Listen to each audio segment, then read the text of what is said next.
Estás en Radio Inclusiva.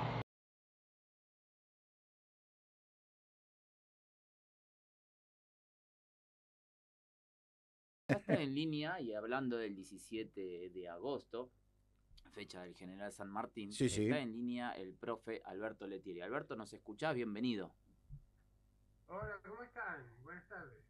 Déjame que te corrija, porque no es profesor, es doctor en historia. Es profesor e historiador. Y doctor en historia, que no todos logran esa categoría. A ver si tenemos un poquito más de retorno de Justamente el otro día profe. estuvimos hablando con un profesor de historia que está escuchando el programa, profesor de la Medalla Milagrosa, y me marcaba la diferencia entre doctor y profesor en historia. Ahí lo tenemos, lo estamos viendo. Buenas tardes, Alberto, ¿cómo te va? ¿Cómo están? Muy buenas tardes. Muy bien, aquí estamos en este Tirando Paredes de hoy y bueno, celebrando también la fecha del 17 de agosto del General San Martín.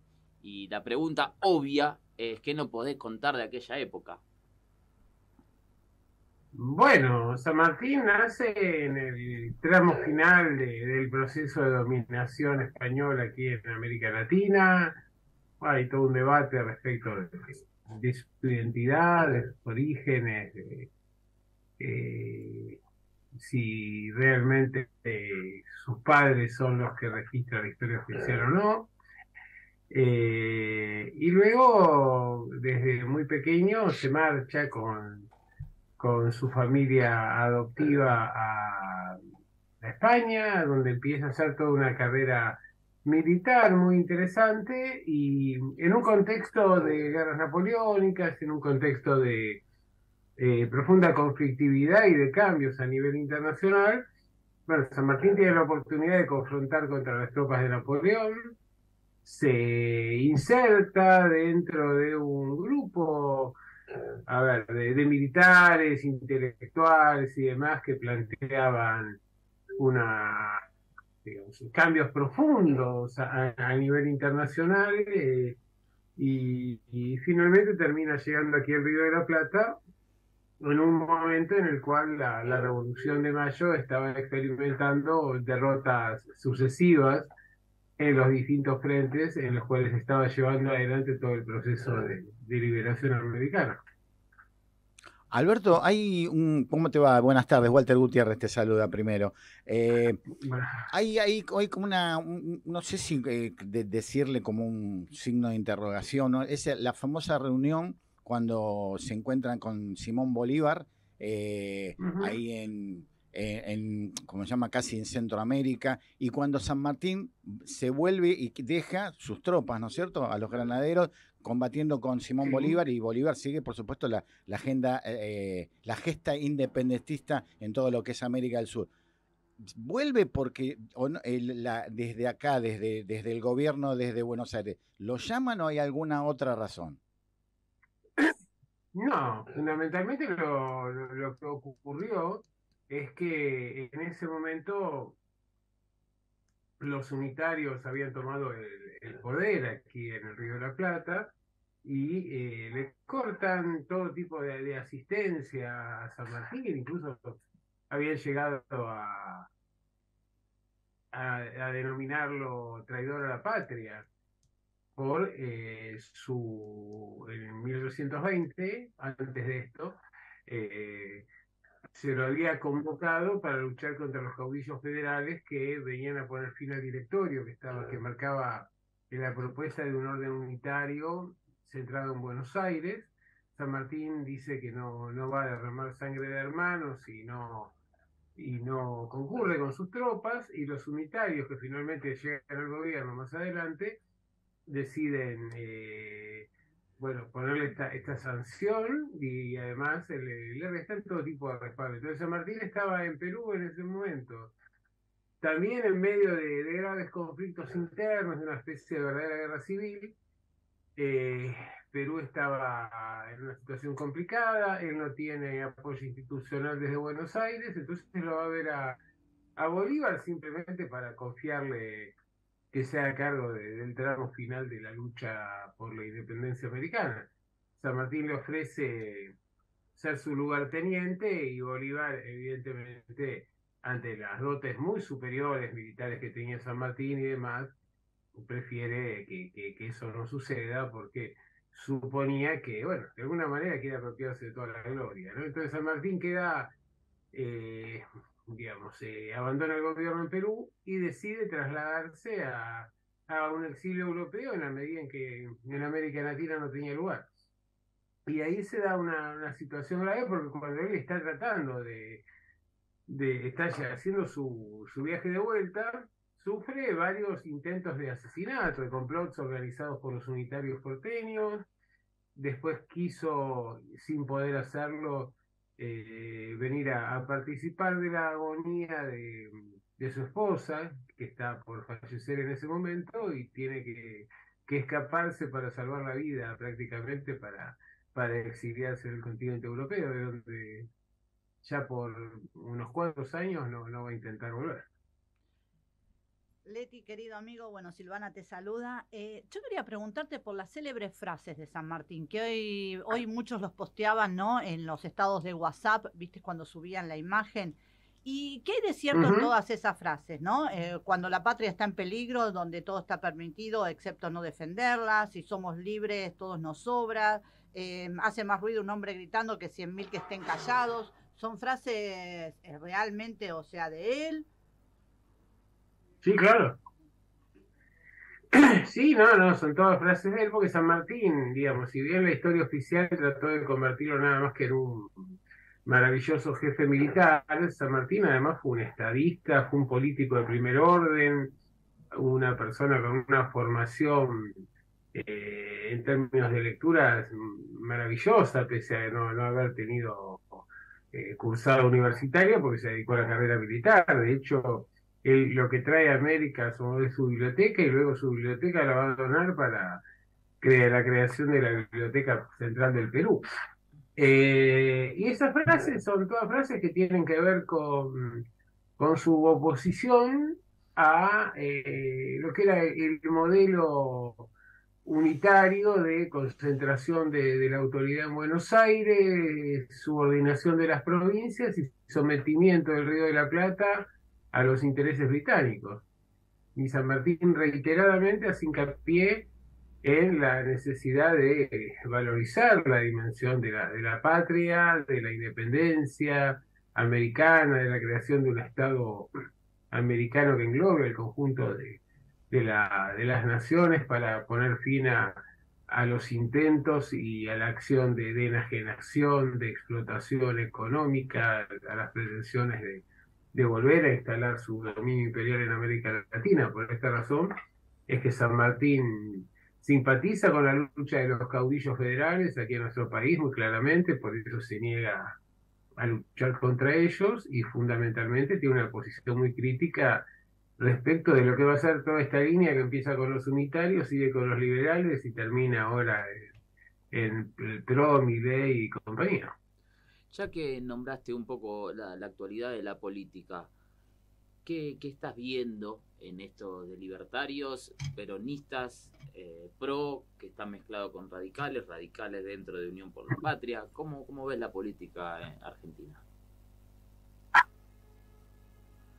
Mira, yo creo que desde hace mucho tiempo la política ha dejado de darle respuestas a buena parte de la sociedad argentina, y también que la política ha tomado distancia, se ha encerrado en sus propios intereses, y efectivamente la crisis de representación que experimenta nuestro país es notable. Esto sumado a lo que ha sido también luego del desendeudamiento que llevó adelante Néstor Kirchner, lo que ha sido el proceso de retorno a la órbita del Fondo Monetario con Mauricio Macri, y luego la indecisión de este gobierno respecto de plantear la ilegitimidad de la deuda y terminar sometiéndose a las políticas de ajuste que impuso el Fondo Monetario. Por esta razón, una sociedad que se ha ido empobreciendo, que ha perdido al menos el 25% de los niveles de ingreso de los trabajadores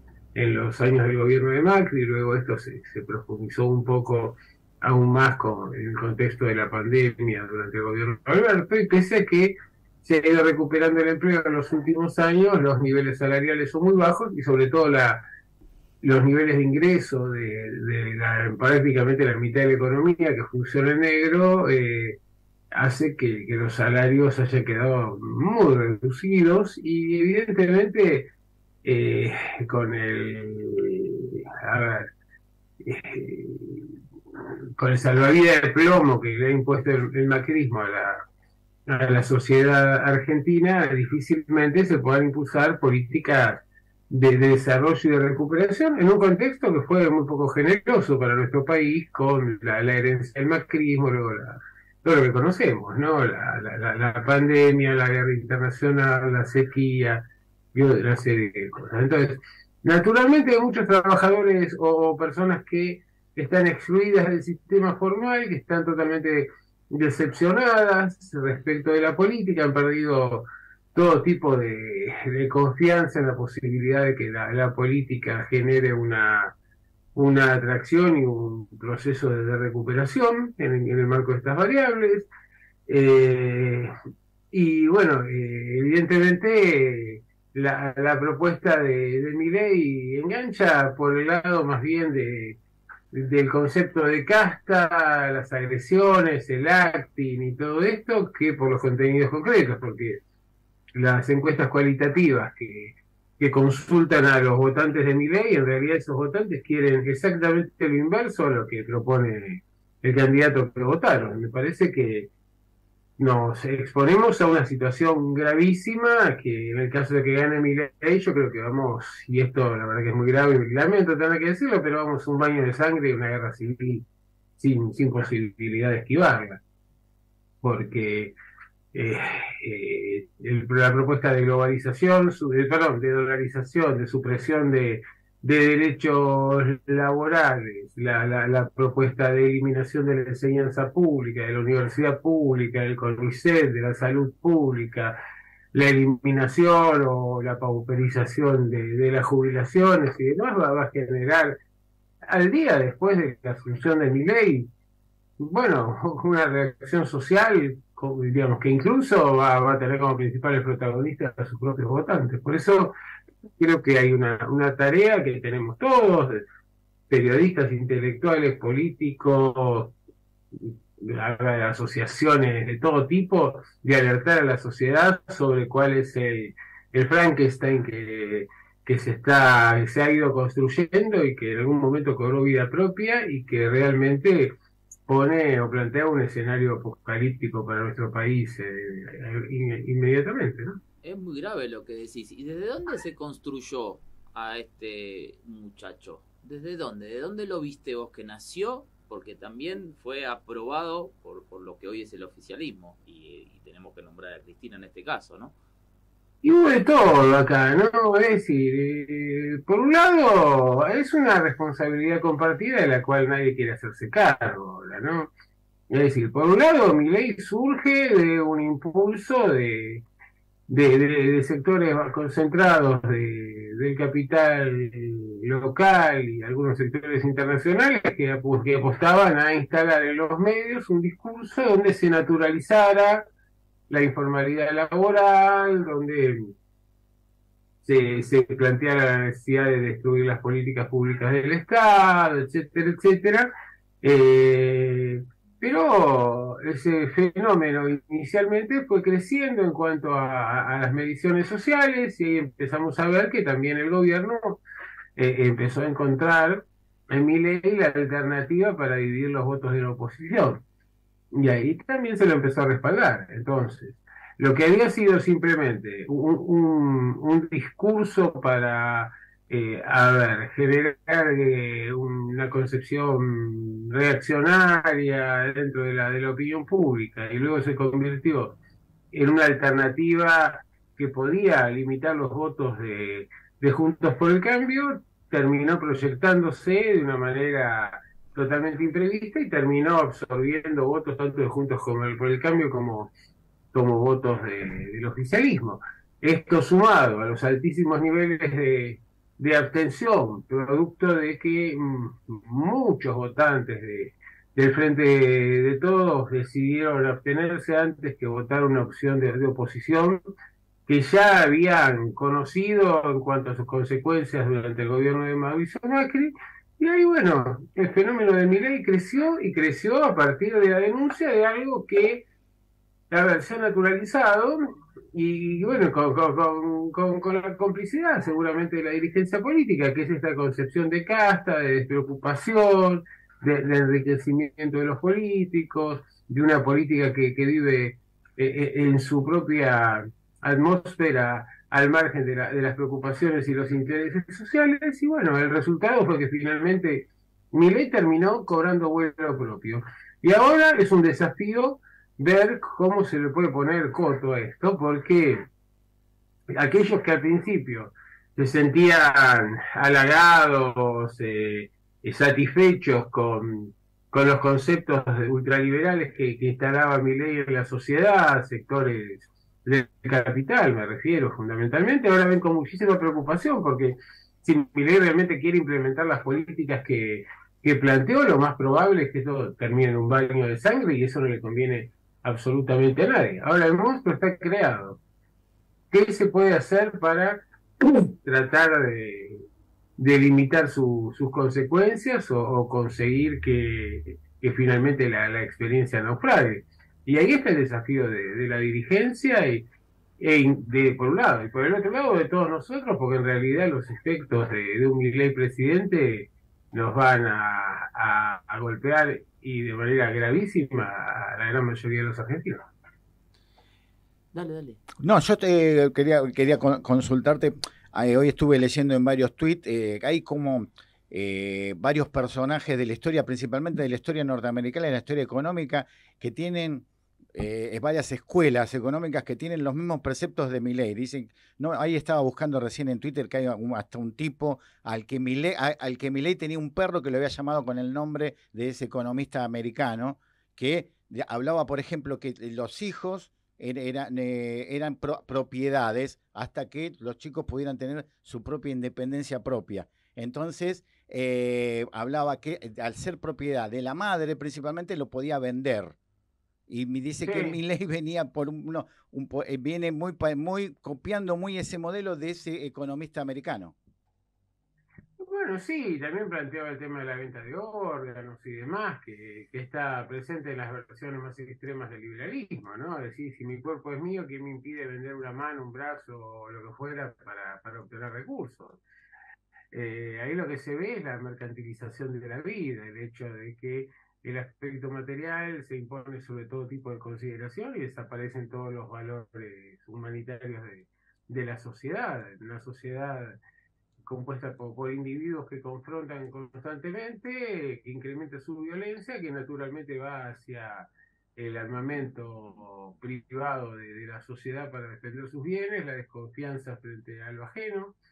Esto realmente, después no nos sorprendamos si estos incidentes donde algún fanático irrumpe en alguna escuela y asesina a 20 o 30 chicos, maestras y demás, como frecuentemente se produce en Estados Unidos, tiene lugar aquí, porque la exacerbación del individualismo y el temor a perder lo que se tiene en términos materiales genera niveles de violencia que son todavía no conocidos en nuestra sociedad, aunque nuestra sociedad se ha vuelto bastante más confrontativa a nivel individual en los últimos años.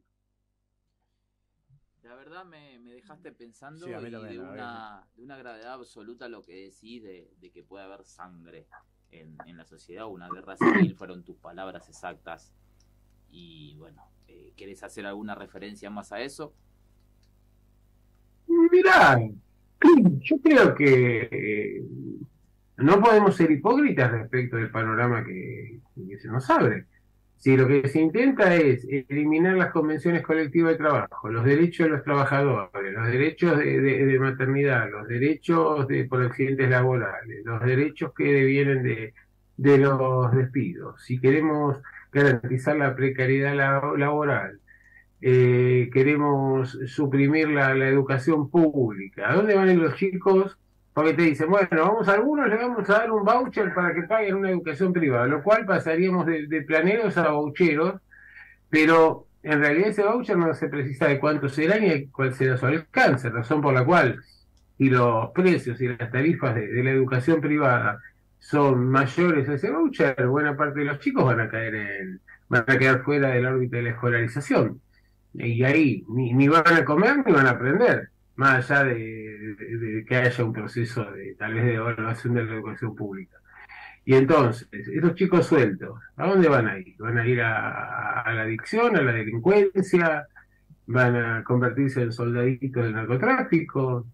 Eso está realmente muy claro. Y del otro lado de la vida, y te cierran el PAM, y te cierran la salud pública, te cierran el aprovisionamiento gratuito de alimentos y demás, y además te vuelven a poner la FJP en una sociedad donde el trabajo en blanco o el trabajo estable prácticamente no existe. Los únicos que van a poder aspirar a una jubilación son aquellos que tengan niveles de ingreso consolidados, garantizados y muy altos.